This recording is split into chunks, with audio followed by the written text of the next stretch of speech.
I am from Biringan, and half of your story is fabricated by playful imagination. Like you, we eat, sleep, and die as well. The only difference between you and us is that we live longer than your life expectancy.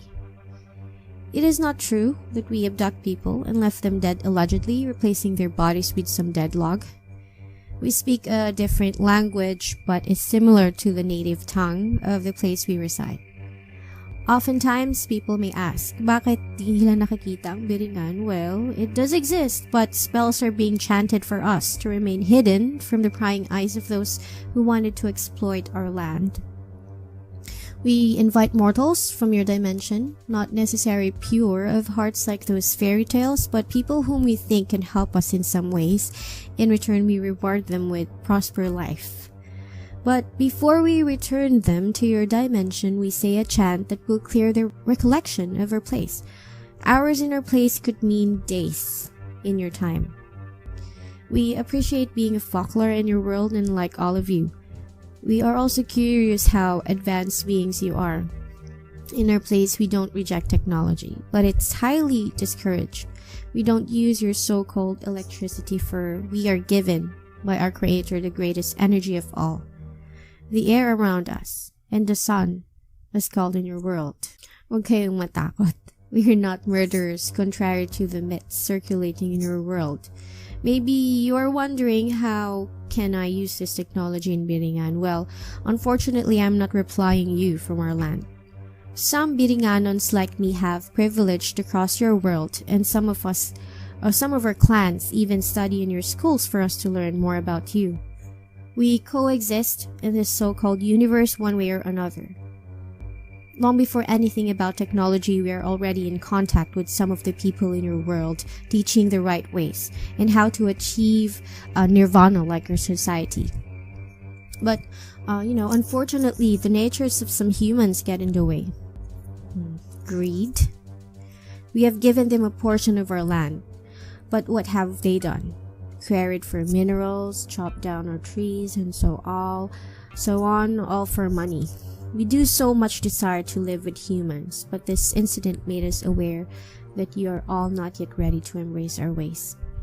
Hindi namin alam ang prinsipyo ng pera, at hindi rin namin naiintindihan kung bakit pa ito ang naimbento in the first place.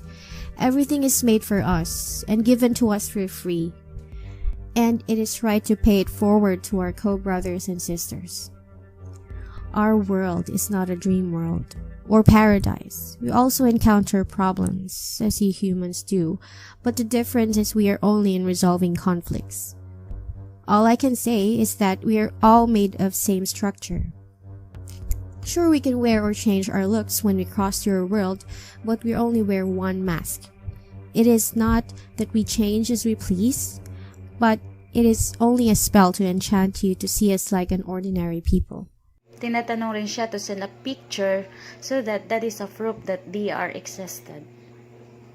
Pwede po magtanong kung pwede po bang malaman kung saan yung portals nyo? I tried it so many times. Take a picture of myself to prove it to you all, but to no avail. Palagi siyang exposed. Magkaiba kasi yung light frequencies natin eh. Pag pumupunta kami dito sa mundo nyo, nag-e-emit ng aura ang katawan namin na di kayang i-handle ng pinaka-latest na camera nyo. The level of quantum efficiency is great, and sensors from your camera can't handle how those photons /aura bombards it. And there isn't enough time for those photons to be converted to electrons to record photos. So as the standard ISO being used sa camera nyo can't cope to compensate the amount of light, even if the aperture is f/32. We speak the native language to where our portals are located, but then again, some of us studied in your schools. That's why we know a lot about your dialects, as you may call it. Totoo po bang buhay pa si Rizal at sinasamba nyo? It's a big lie you people propagate. We don't worship him nor said that he is in Biringan. Pagpatay na po ang tao, patay na po talaga yon. Even the likes of us also die, but then again, as what I said, we live longer than your life expectancy. Your grandfather is also not in our place unless someone from us begs for him for help, and your grandpa agrees to help. Ano po bang kinakain nyo? Do you have food? Totoo po bang pag pumupunta sa inyo, pinapakain nyo ng puti at itim na pagkain? At pag nakakain, totoo po bang di na makakabalik? Saka po, pwede po bang malaman some of your powers? Gusto ko lang po malaman. Yes, we also eat food, but the concept of food here is different from you. In our place, plants and animals are scared to us that it's forbidden to be eaten kung wala namang kasiyahan na dapat ipagdiwang.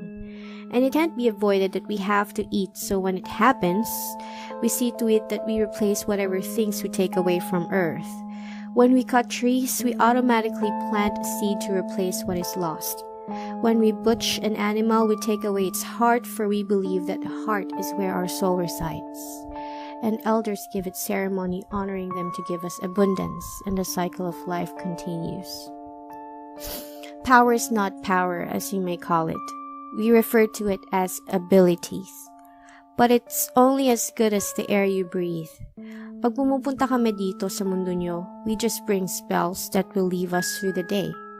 We are not in tune with your nature, kaya ibang mga abilidad namin ay gumagana lang pag andun kami sa lugar namin. Pero meron kaming nagagawa dito na hindi nyo kayang gawin sa mga normal na tao. Pwede kaming hindi kumain at uminom ng ilang linggo hanggang buwan. At pwede rin kaming pumunta kung saan namin gusto. Basta ba yung lugar nyo matapat sa portal namin? At dun naman sa kanin na puti at itim, as I have said, we are not forcing people to stay in our place by choosing a black and white rice. People that got a chance to see our place are also free to leave.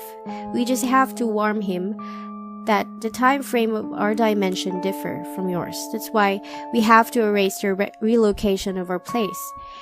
If we don't do that, magiging malaki ang problema niya. Because as soon as he comes back to your dimension, time. Diba sabi mo, bawal ka i-expose ang inyong kalahi? It is forbidden. Wala naman akong sinasabi na patungkol sa pisikal na kaanyuan ng mundo namin. What I revealed to all of you is only our culture. Though our culture is only a part of our world indeed. But I will never tell you the physical composition of our dimension just to satisfy your curiosity. It will just draw some attention and it may ruin your thrill and excitement towards our place. Doon naman sa mga taong nakakabalik at nakakapagkwento about your place, yes, we give some expectations, but only to those people who have been a big help to us in resolving some conflicts in our world. Not only we exempt them from chant, but we also offer some rewards such as the ability to heal your illness and better lives. But they must be careful not to divulge what they know, for we can easily track your whereabouts. Trust and honesty is a big thing to us. People who leave our place without chant also leaves a connection to us, and if we sense that he break the bond, my kind will cross your worlds to bring them back to our place for good.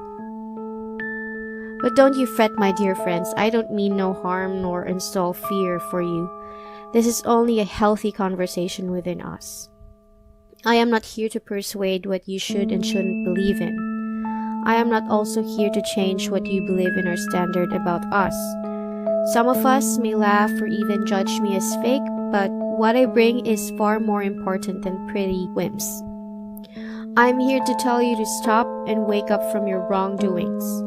Mahalin niyo pamilya niyo, nanay, tatay, kapatid, asawa, anak, at lahat ng taong mahalaga sa inyo. Namnamin niyo ang bawat minuto at oras na linalagi ninyo. Hold your children closer than before and make them feel that they are loved. Honor and respect your parents. Give them the love that they deserve. Sinasabi ko ito para maiwasan ng isang malakas na pagtangis kapag bumigay siya kakalaban para sa inyo. Kung meron lang sana akong magagawa, pero ang nakatakda ay nakatakda. Kung kaya ko lang sana sabihin sa inyo lahat-lahat ng nalalaman ko, subalit ito ay magdadala lamang ng takot at balisa. But above all this, never stop to hope, for this will always be the one word that can make a difference for all of you. Maupay nga gabi. Thank you for watching and comment below kung totoo po ba siya or hindi. And please subscribe. Ikaw na pong bahalang magkomento kung totoo ba siya or hindi. Para sa akin po, naniniwala po ako na totoo po ang Biringan City. Kasi nga, marami na pong nagpapatunay dyan. Nasa imahinasyon na po na yung tao kung naniniwala ba tayo or hindi. Kasi lahat ng bagay ay nag-i-exist po. Hindi lang po tayo ang tao sa mundo. Yan lang po. Ikaw ang tatanungin, naniniwala ka ba sa Biringan City at sa mga misteryo nito? Thank you and please subscribe. God bless.